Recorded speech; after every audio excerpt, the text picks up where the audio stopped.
Today, we're going to be talking about Dunkirk and Valerian and the City of a Thousand Planets. Then, in our Tube Talk segment, we're going to be discussing Game of Thrones and the Ozarks, so stay tuned. Welcome to The Real Review.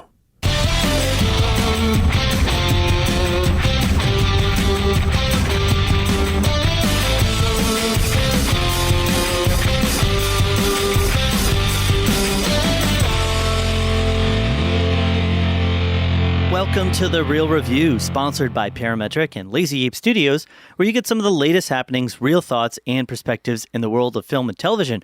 I'm here with Matt. How many years old are you now, hey? Who am I today, Matt? And everybody, I'm here with Joel. Spent the whole week at Comic-Con in San Diego while I sat at home, Cunningham. I did bring you, I brought you swag. You did bring me swag, and I appreciate good the swag. Hopefully, a very nice poster. Yes, a Logan poster. Logan poster, pretty which is favorite, rad. and a White Ranger plushie. A White Ranger plushie doll. Because you're a huge White Ranger fan. White right? Ranger fan. Yeah, so, well, and you can probably hear it. I don't know why I'm the one doing the main hosting today. My voice, you can hear it in my voice still. And I should apologize as well. This is one of the main reasons why probably everybody's like, where's the podcast? Yeah. It's supposed to come out on Mondays, but my voice has been shot for the last couple of days as well. And this is like the first day you can actually still hear it, but it's like finally starting to come Well, back. I took a poll, and all of our fans like the raspy Joel Cunningham. Like hello, friends. I don't know. I'm just kidding. I don't know. I was going for like a musician sound there or something like that. But anyway, so welcome to the show. Welcome to the podcast. We are super excited and glad to have you here. For those of you that are tuning in for the first time, maybe not familiar with how the show works, this is where we kind of break down shows and films with this concept of kind of fan versus critic perspective. Matt tends to be a bit more of a fanish type perspective, more of like the fun and the whoa and the cool. Yeah. And I tend to be more of like the critic, like analyze, structured, story development things. We both can do a little bit of both that side, but that's kind of how it breaks down. And so For sure. We get that two sides of the coin there. And so Matt, why don't you give our listeners just really briefly a little snippet, if you could, of some ways to get connected to the podcast. Yeah, get connected with us on our social media interconnected universe. Yeah. That is twitter.com/Real Review Media, or you can just look us up at Real Review Media, and facebook.com/Real Review Media. Mm-hmm. Same with Instagram at Real Review Media. But then also you can find our website. We have a website that we keep pretty up to date with a lot of things, especially with Comic-Con recently. Ton of stuff. And that's realreviewmedia.com. You can also email us at realreviewmedia@gmail.com to let us know what's up, what your thoughts and opinions are of the show. There you go. Yep. So awesome. We're going to be talking about two films today, and then we're going to be getting into, after that, we'll have a little bit of a musical breakdown, and then moving into our Tube Talk segment, we're talking about the new episode of Game of Thrones. For sure. As well as a show that is recently released on Netflix called Ozarks. So, Matt, with that, would you like to get right into our film review stuff? Totally would. Why don't you start us off then with Dunkirk? Okay, Dunkirk. Allied soldiers from Belgium, the British Empire, and France are surrounded by the German army and evacuated during a fierce battle in World War II. Directed and written by Christopher Nolan, the man, the myth, the legend himself. Starring Fionn Whitehead, Damien Bernard, a number of other people, Kenneth Branagh, Mark Rylance, Tom Hardy, and One Direction. So, there you go. Yeah. It's the best movie ever. Yeah, I know. Song, yeah, right? so he's in it as well. But just as far as this movie goes, I really liked it. Okay. I really liked it. Yeah. Just to kind of start off, I want to start off with some positives. I didn't know a lot about this going into it, and I actually did a lot of reading after the fact to get my facts straight. What was, Hollywood? What was embellishment? That kind of a thing. Yeah. Did it take place in different converging timelines and everything? Right. So, one thing I really liked about this movie, it's a little bit different. And I guess I should have expected something like this from Nolan. It doesn't play in a linear format, right? Which is in all of his movies. He has really interesting storytelling sensibilities, right? And so he picked to not tell it in a very straightforward linear format. And you get that right away. It tells you right off the bat, hey, this is what's happening week one. Right. This is what's happening. And that's what I kind of mentioned when we talked about it in our Coming Soon segment. Christopher Nolan likes to play with your perceptions of reality, right?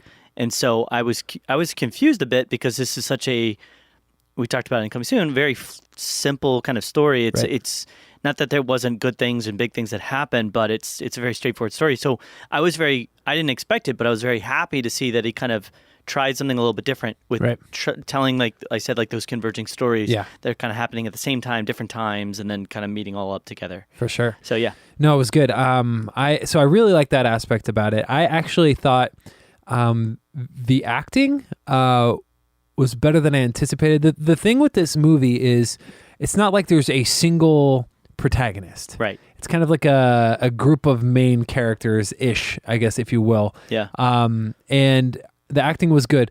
I will say this. I was skeptical about Harry Styles, and he actually did a good job. It's the first time I've ever seen him act in anything. Yeah, I don't know if it required too much of him script-wise. No, it didn't. But, I mean, he had a couple of intense moments, in the boat. But, like, I was just like, wow, that's... all right. Yeah. Good for him. I don't think he did a bad job either. I think the biggest thing is I'd have to see a bit more of him before I could really say, like, yeah, I think Harry Styles is a good actor. You know what I mean? Yeah, I think he just did well with the minor, limited section of time that he did. Yeah. And Christopher Nolan's a great director. Yeah, oh yeah. He can get a lot of good stuff out of his actors. So, for sure. Any more thoughts? Continuing thoughts? I did really like the sound. There was one instance where the score to me that Hans did, basically the whole movie is a progression, a rapid succession, whether it's a ticking clock or some sort of like staccato beat that builds to something. Right. There was one instance in the beginning where I felt like it was building, but nothing happened. Yeah. And I was like, oh, okay, this is weird. I hope the whole movie's like that. It wasn't. It was just that one instance. For some reason, maybe I don't know what the thought process was behind it, but for the most part, I really enjoyed it. The sound design was super intense. I was telling you earlier how one of the first things right off the bat is a gunshot. Right, yeah. And it freaked me out. And I jumped a bit, actually. Yeah. It's like tense, man. I was watching it in one of the Dolby cinemas, Yeah. So at the Harkins up here, actually, no, sorry, it's an AMC. Yeah. They don't have the IMAX. They have the IMAX at the Harkins. Right. They have like a Dolby high-end cinema experience at the AMC, which I actually kind of like a bit more than the IMAX. Yeah. Personally, the screen size isn't, as long as it's a generally big size, Right, I don't care if it's like as big as the IMAX, but the audio is really what makes a huge difference. And those Dolby theaters have an amazing audio sound. And when that shot went off, it was like... I was like, oh man, it just like freaked me out. Yeah, but the movie doesn't take a long time to get going. It's like pretty brisk. That's another thing I liked about it. It's a very succinct movie. It wasn't dragging in areas. It's Nolan's shortest film, I think, other than Following, but it's an hour and 45. Right. And it's brisk. It doesn't need to be any more than that. No, it definitely felt like the time of it fit. Like, it's really, and my opinion of it so far is that, as I've been thinking more about it, it's really a film about a story. Right. And the story is what takes the preeminent seat. It's the main thing you're watching the entire time is this development of these soldiers on the beach trying to get off that beach back to their homeland. And so in that sense, it's told very interestingly and very well. Like we discussed, Christopher Nolan did a thing where he kind of mixed up the timelines with a couple different key characters and elements to kind of play with your perceptions of what's happening when and where and why. Right. And so that was really cool. I mean, there's that scene, I don't want to spoil anything necessarily, but there's like a scene about halfway through where it's like nighttime and then you see something and you're like, oh, what? Oh, hey. Yeah. And it's the first moment where you really are like, oh, that's really cool. Like I didn't see that coming. But I don't want to spoil too much of that. I think it's really cool to kind of have that experience yourself for the first time. Even if you have a general sense of what happened in the events of that day. Yeah. It's cool to go into it not like doing a ton of research beforehand. Yeah, absolutely. And I think on a visual storytelling level, I was super enthralled the entire time, especially when it came to a lot of those airborne dogfights in the planes.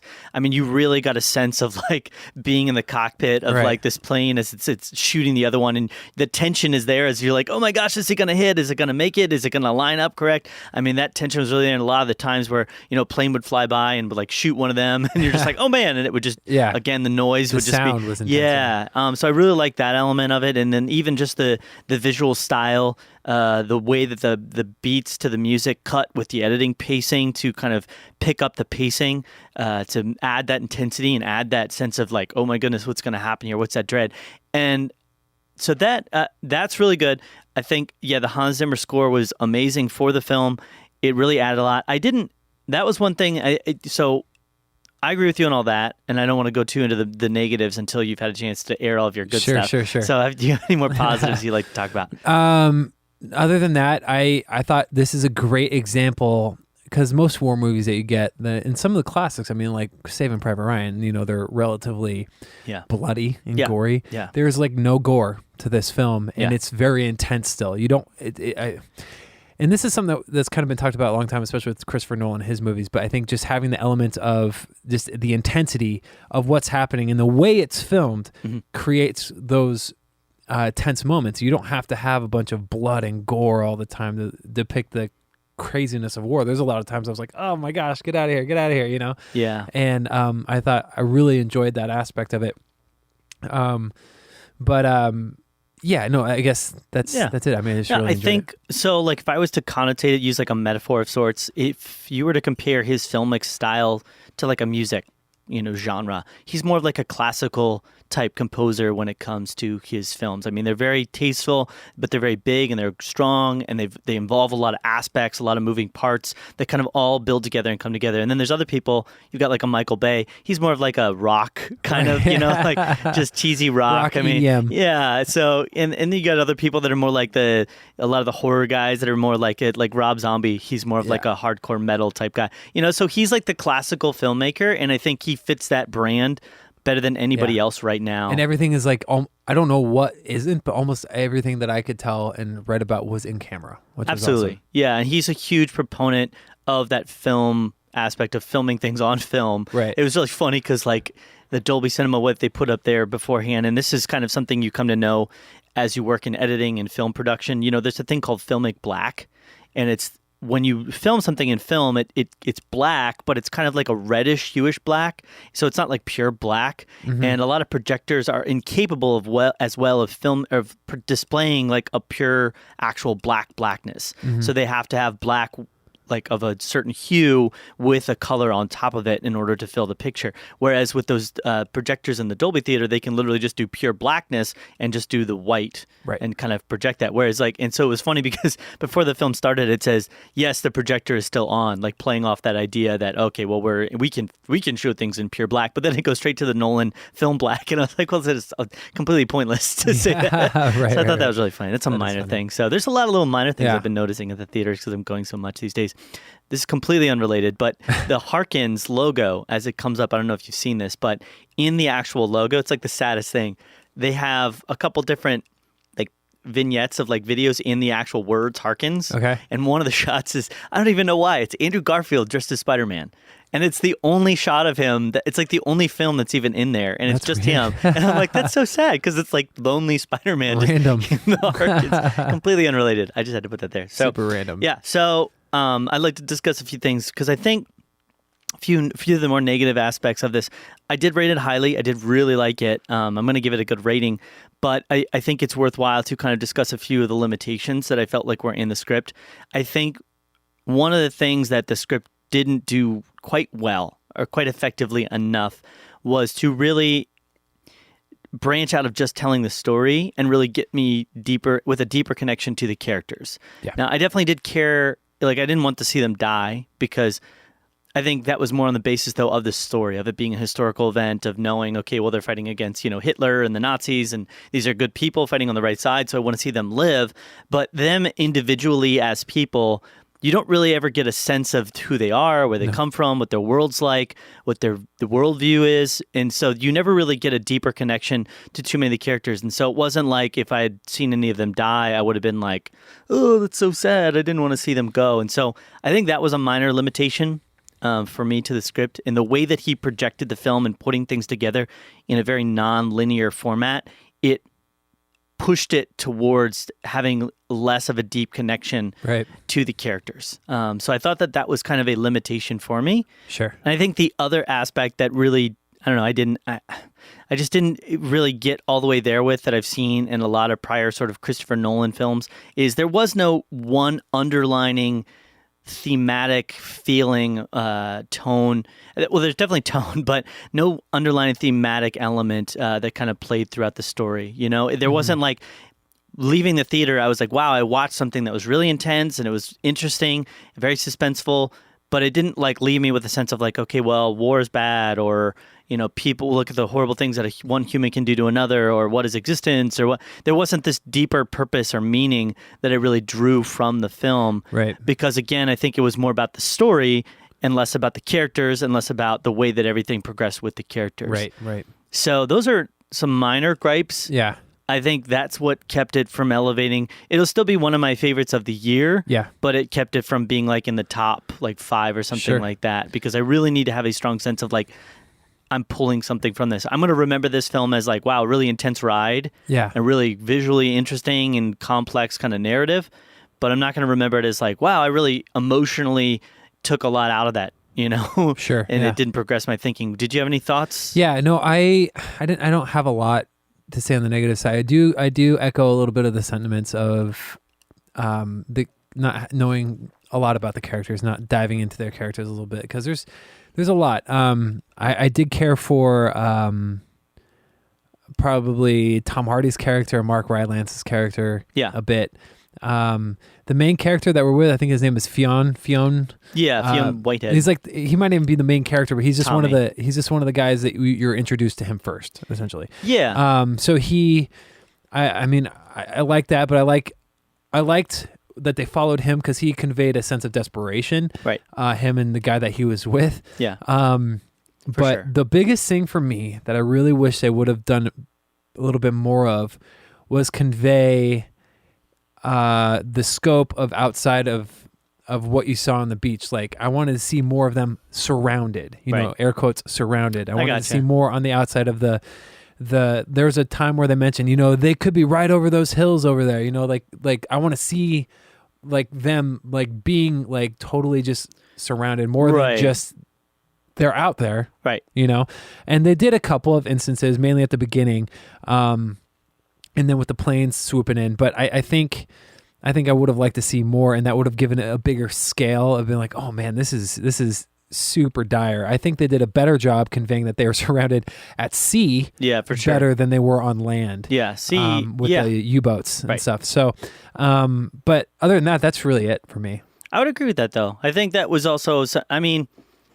I think what that would really aid in and help in the film is again a sense of sort of dread and suspense. Yeah. If they had done more of that, I didn't necessarily need a ton more of that, but they could have done it, and it wouldn't have been a bad thing to have a bit more of that. And I think it would have, as well, maybe aided into your sense of where the characters are at. Yeah. And you're wanting those characters to survive and see them. I'm not going to say who, but one of the characters.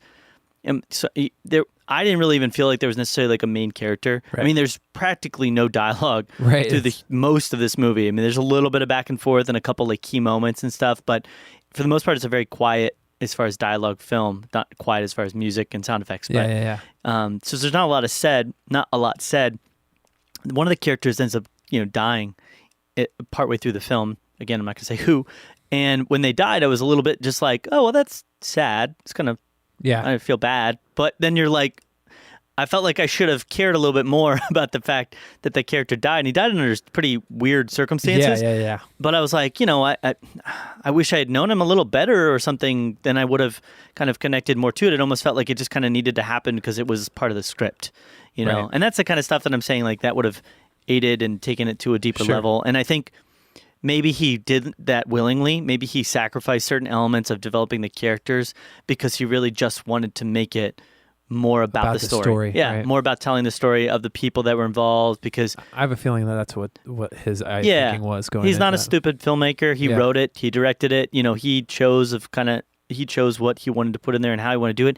And I think it would have been very simple and easy, at least in my mind, to add a couple little elements of what I'm talking about. Just give moments where the characters are kind of talking about different things of their past or their history, and not to not make a dip in the suspense, but just as things are progressing, you can kind of work that naturally into the script, right, where they're talking about different things. So, yeah.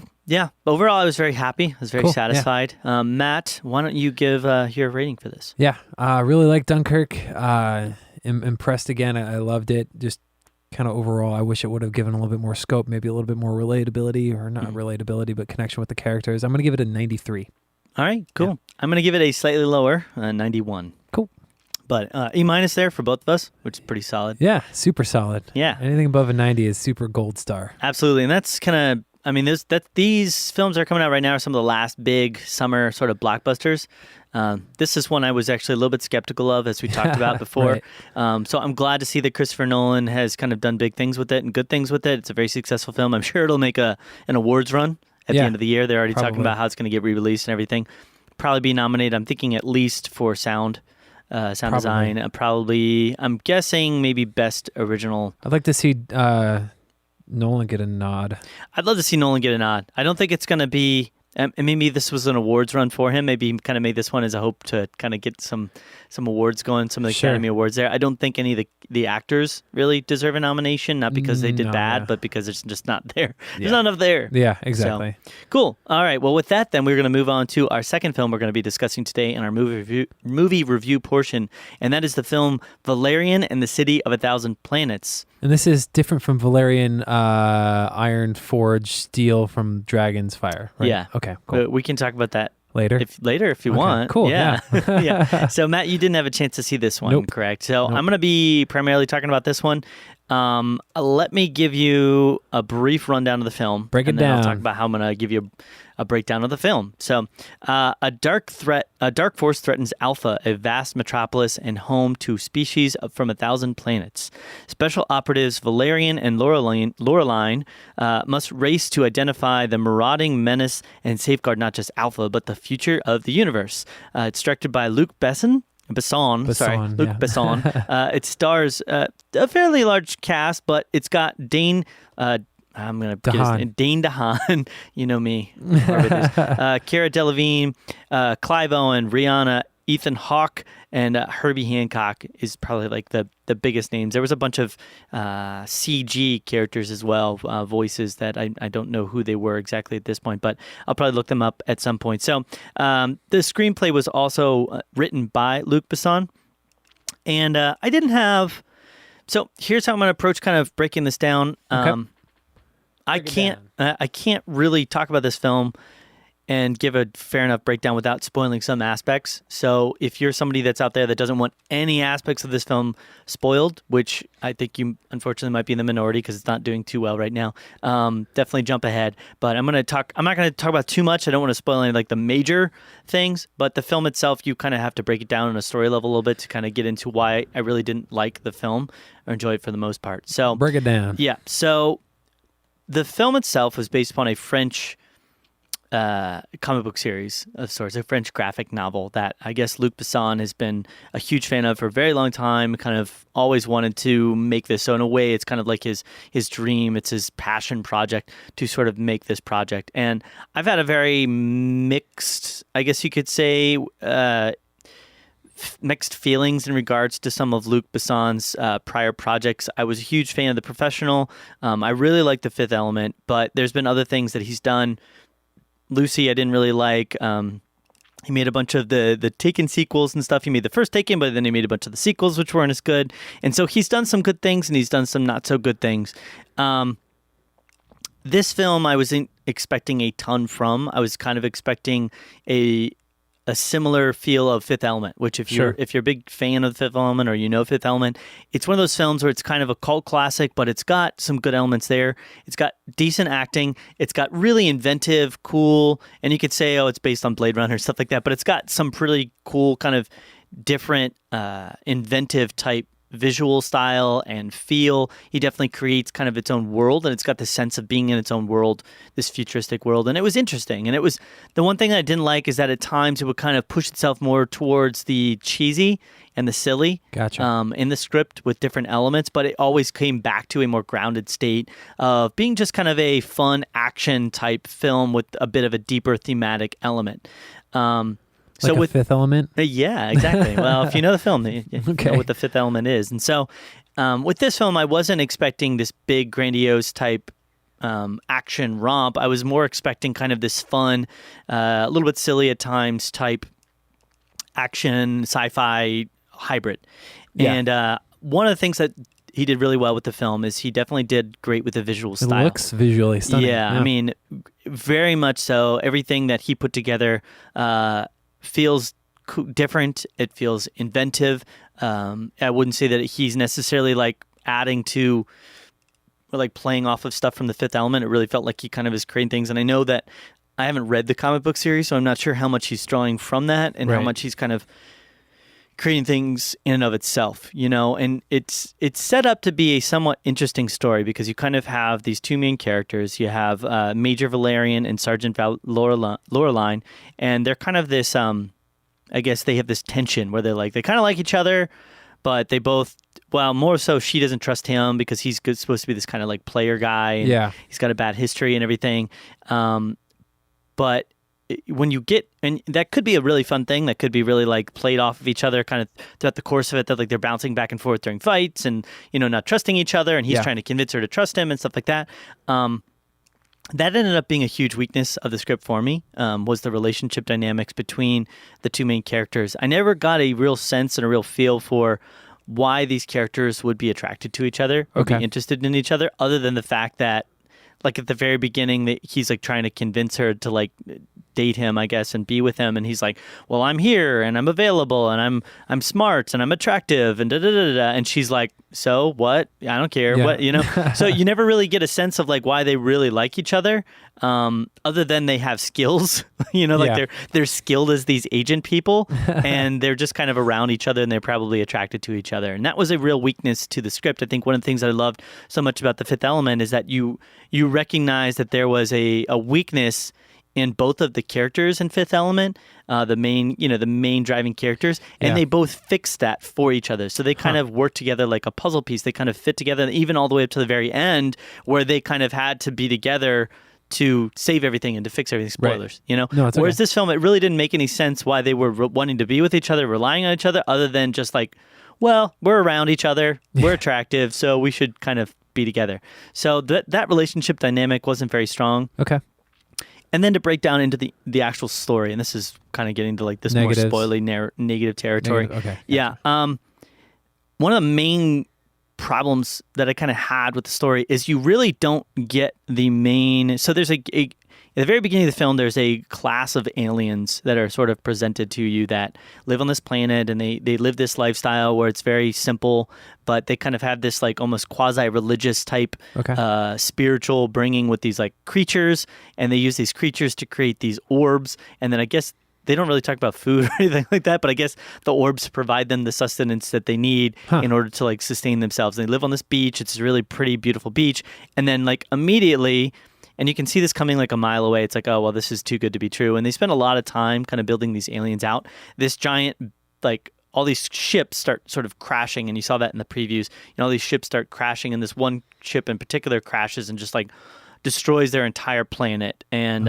kills off one of like the princesses of the tribal leaders of the thing. And so that kind of ignites the story and set the story in motion. Yeah. But I didn't.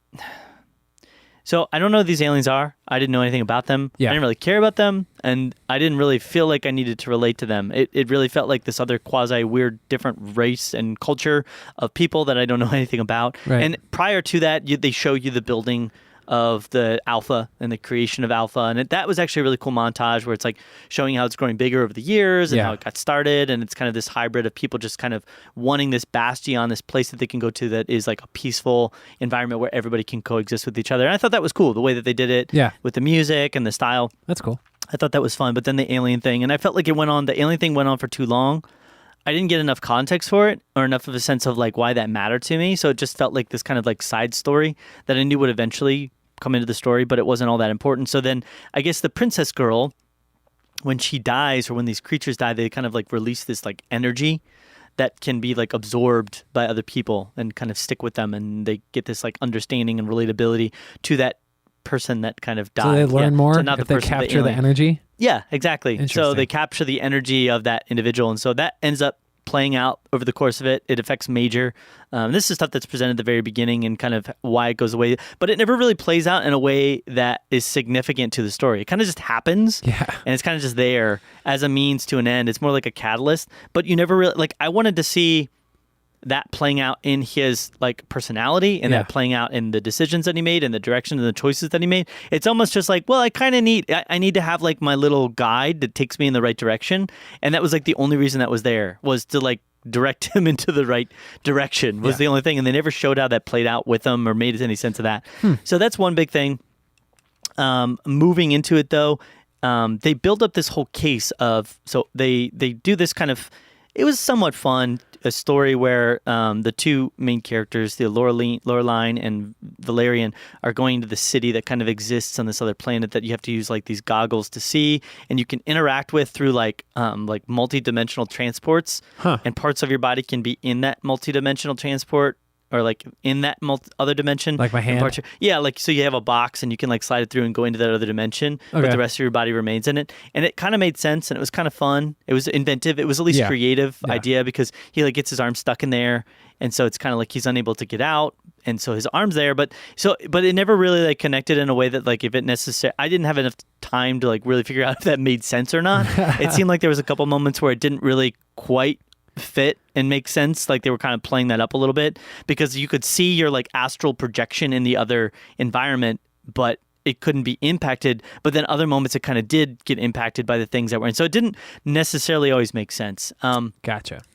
So that was kind of fun, and then but the main thing is it moves into this thing where they go to Alpha because they're delivering this thing that they took during the pre-existing battle. They take it to Alpha, and then this whole sort of story, the main thrust of the story, if you will, kind of starts then. Unfolds, yeah. But you never, at that point, up until I would say the last 3/4 of the movie, you don't even know what the main characters are sort of fighting for.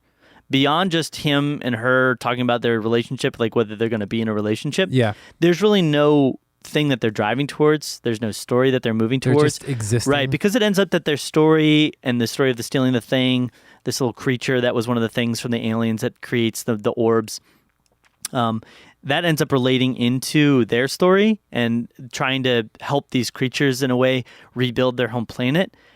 But you never get to that point until about 3/4 of the way through the movie, you finally find out that that's like what they're needing to do, help these creatures, and then very quickly, like immediately after that, you find out why. Gotcha. And so it was like, to me, what they really simply should have done is presented that at the beginning, that there's these creatures that are looking to rebuild their planet, and they're attacking the humans to try and get the technology that they need in order to do that, but then don't present the reasons for why, like specifically that their planet got destroyed and everything like that until later in the movie. So as it stands, it was like the whole movie is pretty much about these visual cool scenes and action moments, and the relationship between the major and the sergeant, the girl and the guy, and then 3/4 of the way through, then he goes, boom, here's why this is important, and then boom, here's what happened to them, and it's like boom, boom, and it just drops, and it doesn't even build anywhere. Weird. You get no so like building tension. There's like no story. Right. There's like really no story. It's really just a series of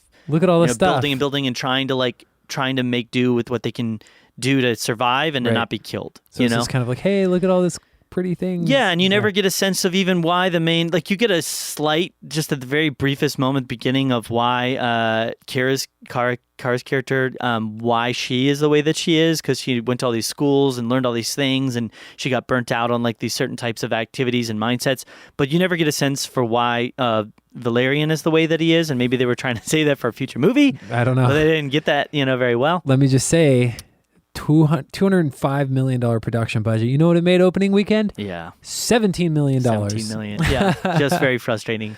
So there's other elements of the story. I'm trying to just hit the big stuff here because I don't want to spend too much time talking about this. Yeah, that's totally fine. So that's one main thing. And then the other big aspect to this that I felt like the film just flopped so hard. Because here's the thing. If the characters are having a good time, if they're not taking it too serious, if it's fun, if it's an action romp type thing, I can get into that. I enjoyed that aspect with Fifth Element. There was just times they were just having these silly action moments, but the characters all appeared to be like engaged with it, connected with it. They might not have been having like fun, like they might have been freaked out, but they were like part of it. Whereas, and I don't know if this is a style of direction that's very, I mentioned this, like a lot of French films can kind of be like this, but most of the main cast of characters came across as very disconnected and very bored, very flat. Gotcha. They were all just like, oh, okay, yeah, wow, okay, that's cool. And their voice might get really high and they might shout, but even with that, they're like, ah, and then they're just like, okay, on to the next thing. And so it just all all of the acting, especially between the main two characters, I don't necessarily blame them because I've seen them have a stronger character in other movies.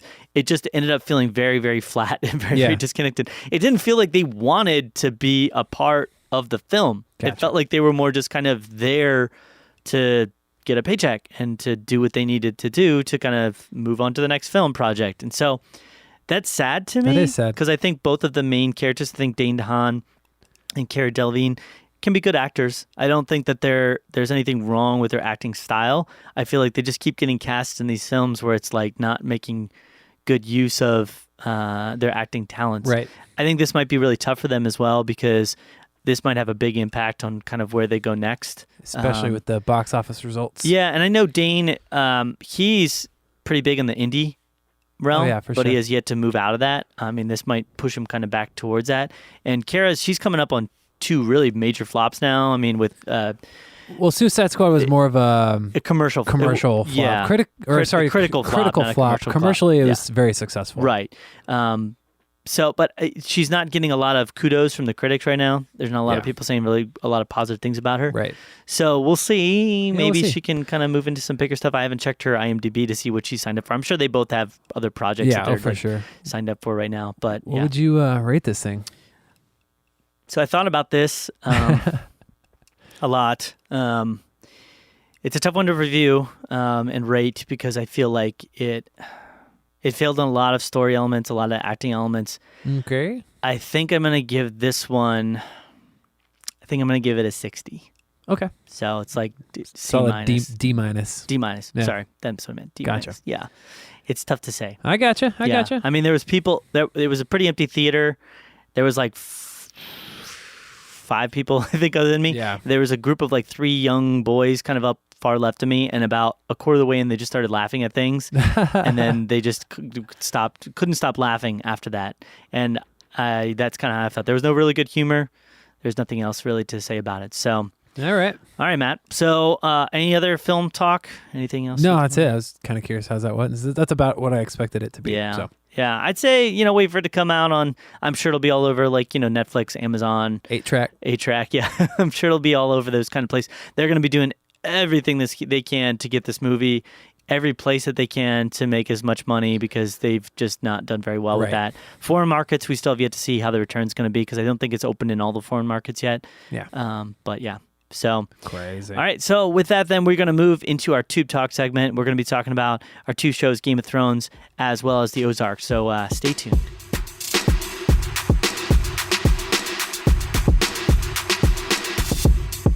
All right. Welcome back to our Tube Talk segment. This is where I mentioned we are going to be talking about Game of Thrones, Season 7, Episode 2, the most recent release for episodes from Game of Thrones, as well as a show I've been calling the Ozarks, Matt, but it's actually just Ozark. Okay. So, yeah, I should clarify. Yeah, Ozark, which is starring a bunch of different people. It's a new one on Netflix that I just had a chance to watch and wanted to discuss really briefly. Sound good? Yeah, man. Cool. Break it down. So, we're going to start with the Game of Thrones discussion. Matt, have you managed to catch up? Nope. No. Crud. No. So I kind of have a gist of what's happening up till the end of season 6. Yeah. I haven't. Dragons, fire, basically White Walkers. Basically, I've done a lot of reading. Let's Winter's just say coming. that. Yeah. Winter's here, Matt. Yes. So let's get on board with here. that. I'm okay. just kidding. Totally kidding with you. So I will talk about this episode, though. I had a chance to watch it. I thought... so obviously we've only got a little bit of time left. We've got 5 episodes a season left. Right. We've only got 5 episodes left. And then additionally, we've got the next half a season kind of thing. So my feeling was at the beginning of this season that they must have to like hit the ground running because if they've only got 1 season left, there's a lot of battling. We still haven't even seen the battle with the White Walkers. Right. I was expecting the White Walkers to have like pretty much by now already be there. I feel like that would be a last season thing. Yeah, I think it's going to be a last season thing. I will say this. I think they're really playing that out into like maybe the last couple episodes. I'm thinking like end of this season, we'll see the White Walkers like reach the wall. Do you think it's going to be like someone new's going to, take over the Iron Throne and then everything's going to shift towards let's fight the White Walkers? I think it's going to all happen at once. Okay. If I had to project, I mean, I don't know. I don't know Okay. for sure. I mean, they're already talking about. So with this episode, they kind of break down the main beginning of the episode is they're talking about Daenerys and her plan for sort of like how she's going to conquer back the Westeros area, and so she's getting Tyrion's kind of explaining his plan, and he's got all the people there. He's got the Dorns, he's got the Greyjoys, and kind of going through their plan. He's like, we're going to use our troops here, and then we're going to send our troops over here. They're going to capture Casterly Rock, which is really cool. And it's this good plan, and I think up to this point, I think what they did effectively with this episode was up to this point, you really are kind of like, well, what is Cersei going to do? Like, Cersei's forces are at a weak point. They're dwindling in numbers. Nobody really likes her. Right. You've got all these really big forces that are kind of, except for Uncle Euron, the Greyjoy guy who's kind of like in charge of the Greyjoy Isles now. Yeah. She's kind of like he's kind of like her biggest ally of sorts. But the other side is super strong. Cersei's side is like super strong. So they really set up a good leveling of the playing field of a sorts here, because Euron attacks at the end of the episode. I'm just wait straight to the end of the episode here. Right. Euron attacks the Greyjoys, and it's a really good battle, and it's a really awesome battle. That's the kind of thing I was expecting more of with this season, though. Right. I was expecting it to move like boom, boom, boom, boom, boom, boom, boom. I think what they're building towards, I'm going to go back to that now. I feels like what they're building towards is like this one big epic battle with the White Walkers. I was thinking they were going to have the battle take place over the course of like a couple seasons or a season, but it's really feeling like what they're building towards is just like one big epic battle. Right. It'll take like 2 or 3 episodes where there's like this huge thing with the White Walkers and Cersei's army, and they're kind of all climactically doing all this stuff at once. Yeah.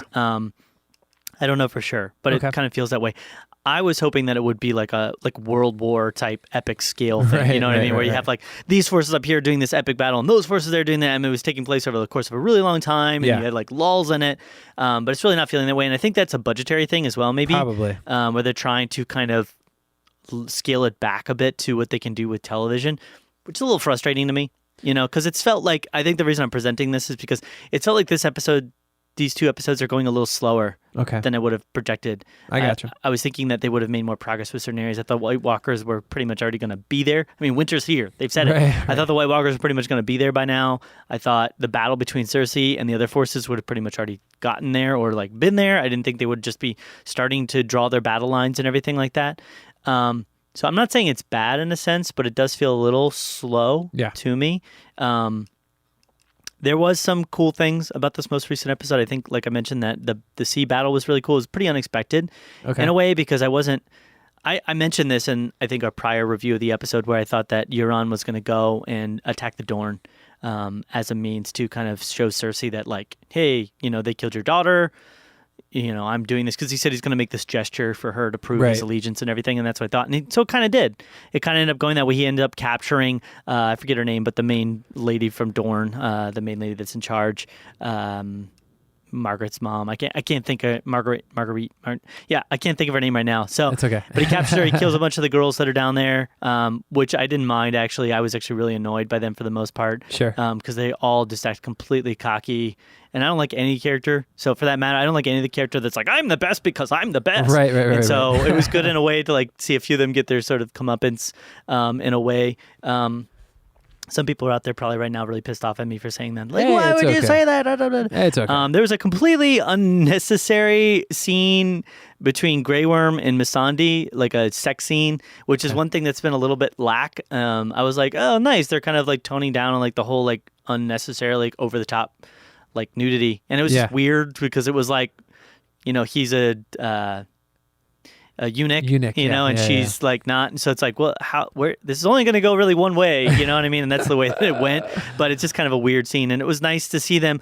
I was happy to see them get together, but I didn't need the additional like 5 minutes of like over the top, like nudity, Right. stuff like that. So, but it was nice to see them together. I think the one thing about this episode, that I really ticked me off. Oh, I will say this: the Sam plot line with trying to fix the grayscale was disgusting but awesome. Okay. At the same time, I was like, it also makes me go like, nobody has figured that out before. Like nobody's figured out that that's the way that you would just pull it off. Like if you just pull it off, does it not come back? I mean, like, so I don't know. I thought that was kind of interesting. I thought the Arya's plot and her meeting her friend again was kind of sweet and nice. I thought her meeting the direwolf was kind of cool but unnecessary, but I think they're like trying to tie up plot lines Right. in a way. But I think I'm really excited to see her get back to where her brother is. Of course, her brother's leaving right now to go. So they're building up that whole plot point of like Daenerys and Jon, and they're going to get together. And so it'll be interesting to see if that's the trajectory that they're going to go in, the Song of Fire and Ice thing, the whole idea that they're going to end up together, and that's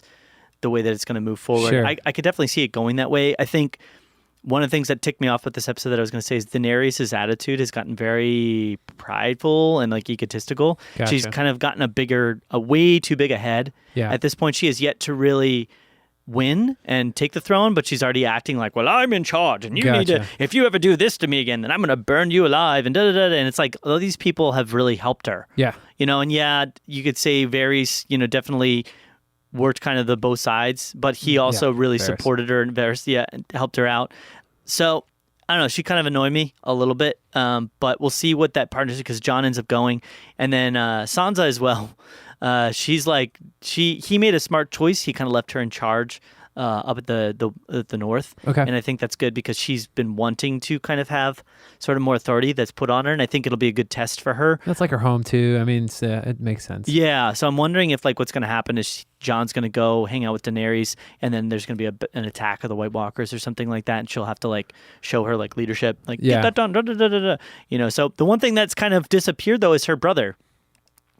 He's kind of like he showed up at the wall, and then he like He's gone. He's gone. And it's like, where did he go? I thought he was going to meet up with Jon and Sansa. I thought they were going to like hang out and talk and like, get some information. But he like literally has disappeared. That's weird. And that was a little frustrating for me. I was a little annoyed by that. And so I think this episode to me would have been an okay episode. Probably would have given it like a bit of a B- if not for the final battle. That was a really epic, sea battle that kind of happened there at the end. If not for that, I probably would have given it close to like a B- or something like that. But I think because of that sea battle, I'm rating a little higher, giving it about a B+. Nice. For this episode. So I thought it was fun. The Greyjoy thing, I'll be interested to see kind of where Theon goes at this point, because he chickens out at the last minute. He didn't really have a choice. Was a part of the problem. Like his Euron's got his sister, and he's like, come at me, bro, like come at me. Yeah. And he's got like an axe to her throat, which he's a bad dude. Like he just takes everybody out. He's just like gah, and you really feel the intensity of his character, which is awesome because up to that point you really hadn't seen him fight, and he's just like a mad dog. Yeah. And so, but he's like, come at me, Theon, and Theon's like, and he kind of like wusses out and jumps overboard. Yeah. And I'm like, but you don't really have a choice. Like, you're not going to beat him at that moment. You know what I mean? So, but it's given a little bit of a character arc for Theon, which up to this point, he's kind of just been there to be there. Yeah. So that's nice. It's kind of like showing, okay, he's probably going to get redemption in his sister's eyes at some point. He's going to have to go like save her, do something. Yeah. Which is nice because he's up to this point had very few moments of like good things happening with him and through him. He's been a lot of bad stuff. So for sure. Interested to see where it goes. I think it's going to be kind of cool. We'll see how the effects of the naval battle kind of change the plans of Daenerys. Oh yeah. Moving forward, because she lost a big, chunk of her forces because of that. So, any thoughts? No, questions? it's good here. I'm surprised it's a little slower to start out than normal. But other than that, I really think. But the thing is, I'm sure they can just turn that on a dime whenever they want to. Yeah, I'm sure we've seen that. Yeah, with the naval battle and stuff like that, which it was going in a really stupid direction to me personally, because like his Theon's sister, and I can't think of her name, but like the main Dorne girl, the main Dorne lady, were about to like get it on together. And then it was like the battle took off, and I was like, "Come on, do we really need to see these two get together?" Right. And then it was like, boom! Then the battle starts, and I was like, "Nice," because it turned into like a really epic, climactic. Like, cool. Yeah, this one poor guy like gets chomped by like the bow of one of the ships has like a mouth on it of sorts, and when it comes down, it like lands on top of him. Oh my gosh! And you like hear like a squish sound. It's like, yeah. I thought that was pretty interesting and kind of cool. Nice. Yeah, so awesome. Cool. Well, then with that, we're going to move on to the next show we're going to be talking about today, which is one that unfortunately, Matt, you haven't had a chance to watch. I'm not, but I might check it out depending on how this goes. Yeah, so it's a show called The Ozark, or just Ozark. Ozark. I keep getting that wrong, adding articles and plurals and things like that. The synopsis for this is a Chicago-based financial advisor secretly relocates his family to the Missouri Ozarks. That's where I keep saying Ozarks. Ozarks, when his dealings with a drug cartel go awry. The creators are Bill... I'm going to probably mispronounce Bill this. Nye? No, it's Bill Dubuque? I don't know.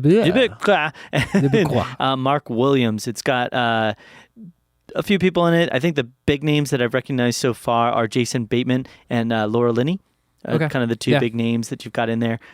You got I'm sure it's going to be a really large cast of characters because there's it's growing.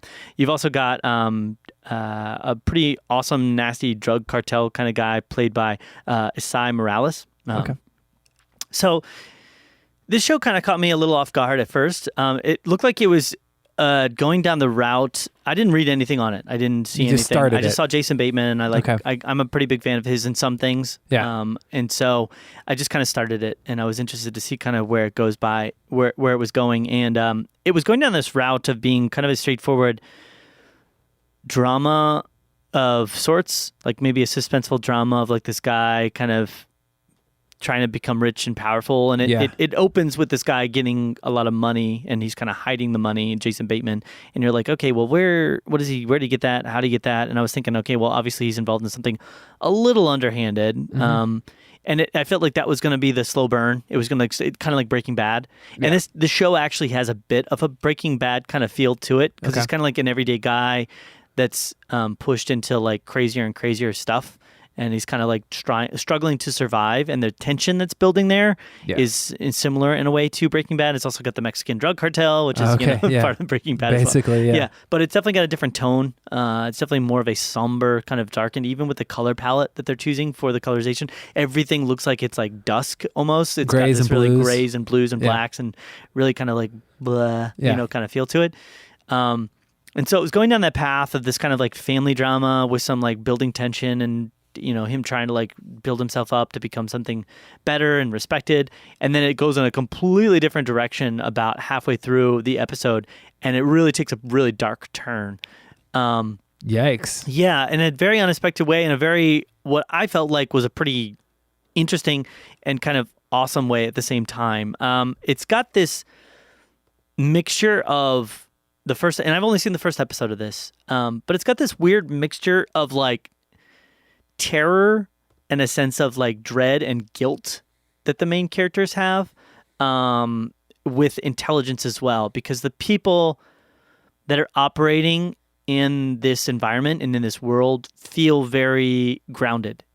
They feel amoral, but they feel amorally grounded. Like they're just bad people, but they would exist in the real world. You know what I mean? Yeah. So this guy turns out that he's more or less funneling money. He's laundering money for this guy who works for the drug cartel. Gotcha. And you don't really figure that out until halfway, so spoilers, sorry. But it's okay. Up until that point, you feel like he's just a standard everyday financial advisor. And then when it takes that turn, like bad thing happened, and he ends up moving to the Ozarks. And it's really well done in a sense, because you get a sense that Jason he's hiding some elements. He's keeping some cards close to his chest. Yeah. But he's also a very intelligent guy. And it feels like everybody's kind of got this kind of darker side to themselves that they're kind of waiting to kind of move more into with the different characters and with the different elements. There's some people that are saying that I think the biggest gripe that I'm hearing with this right now, because it's getting okay reviews. Okay. It's getting like an okay. It's fresh. It's on a Splat and Run. It's like a 65%. It's getting like a 6.8 out of 10 or something is like the average percentage. They're saying it's a little flat. Okay. Which I could see. I think the characters don't have at this point a lot of they're kind of just one-toning it. Not a lot of dynamics. Right. It's kind of like that guilt, depression, sadness, kind of dark side. Right. It's kind of like where everybody's at this point, except for like maybe one or two other people. Gotcha. But I've yet to see that really play out over the course. I've only seen one episode. But it's got really good suspense, and I felt like it's charismatic enough to get across what it's trying to get across. Okay. It's not trying, at least in my mind, to be Breaking Bad. Yeah. It's not trying to show this like slow eventual spiral of this person into this world of, it's not trying to be Scarface. Yeah. It's really this person trying to survive and do the different things that he needs to do in order to keep himself alive and maybe his family. And I say maybe because you've seen some inklings of... We'll see some stuff maybe. Yeah, of like some... And so I will say as well, this is definitely not a show for kids. Okay. Very beginning, like first couple minutes you get a pretty over the top like strong sex thing, and then there's another scene a little bit later that another sex thing that happens like ways into it. It hasn't been like over the top like nudity or anything but like that, but the scenes are very like obvious like what's happening, and it's really pretty intense. And then it goes into some really dark territory, especially with like the killings and the murders and the people suffering and things like that. Gotcha. So not a show for kids. How would you rank the advisory. first episode? I actually would give the first episode an A-. All So right. I'd give it like a 90-ish, 90, 91. I enjoyed it. Yeah. It hit the right areas for me. It's telling a really interesting story at the moment. I'm interested to see where it goes. Okay. So that's the Cool. biggest thing. That's good to hear. Yeah. Good to So hear for sure. think you're going to check it out maybe? Yeah, I'd like to give it a shot. I mean, it's been a while since we've had a solid Netflix original to be excited about. Yeah. I mean, it's been a little bit, so. Yeah. Absolutely. So cool. All right. Well, we're going to go ahead and then wrap things up on the podcast for today. So a couple good ways. Again, as a reminder, hit the end to get connected to us. You can do so at our website, which is realreviewmedia.com. We'd definitely love to have you check us out on there. And then we have our Facebook and our Instagram and our Twitter. Facebook is facebook.com/realreviewmedia. Twitter and Instagram are both at realreviewmedia. And then you can always drop us an email. Let us know your thoughts, feelings, projections of what's going on different stuff, which is realreviewmedia@gmail.com. Love to hear from you. Perfect. There you go. Matt, anything else? No, that's it. All right. It's been real. It's been real.